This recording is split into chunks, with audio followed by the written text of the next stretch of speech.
Kalau kita tidak ngaji ilmu tauhid, bagaimana keadaan solat kita?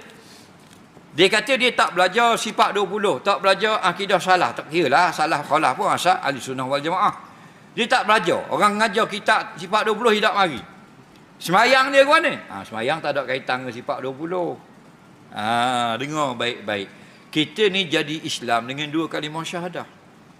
Orang kafir dia kena mengucap 2 kalimah syahadah. Kalau orang yang dah Islam tak wajib mengucap, tapi wajib isbat makna syahadah.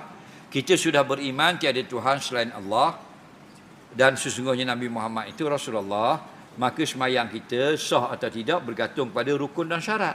Kalau cukup rukun dan syarat, sah. Faham lagi? Sebab tu ada orang kata kalau tak ngaji sifat 20, Allah tak terima amal ibadat. Tak betul gitu. Bukan begitu.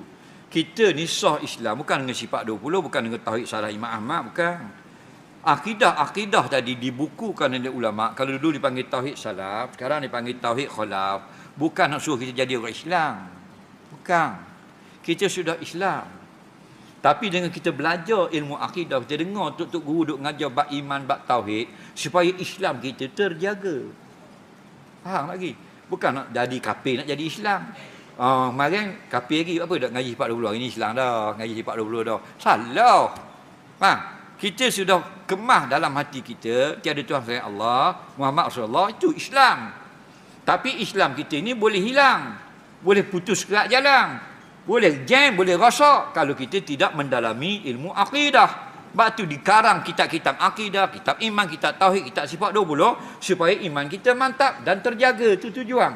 Jadi jangan terlebih sangat. Kita ni over sangat syadid. Tak belajar sifat 20, tak belajar tauhid, mayang tak pakai rawabi. Bukan. Nak menjaga akidah kita tu dengan mendalami ilmu tauhid. Kita pegang sifat-sifat Allah, maka sifat-sifat lawang sifat Allah adalah sifat kita, maka jadilah kita isbat ketuhanan yang sangat kuat. Faham? Macam ni lah, dia taksub sangat fardu ain, habis marah orang ngajar fardu kifayah. Ada betul gitu. Yang tak betulnya tak ada pengajian fardu kifayah. Orang kampung tak ada pengajian fardu ain, semua ngaji fardu kifayah belaka. Baru tidak betul.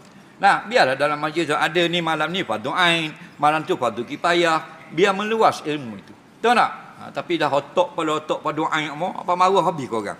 Orang ngaji tafsir marah, ngaji hadis marah, ngaji nahwu marah, nak fardu ain tu. Siapa mampu fardu ain? Nah, bukan. Kita kena nampak luas. Jangan kita nampak sepik kita belajar saja itu betul.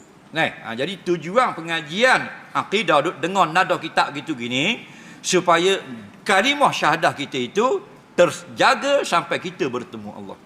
Nampak? Kerana Nabi pesan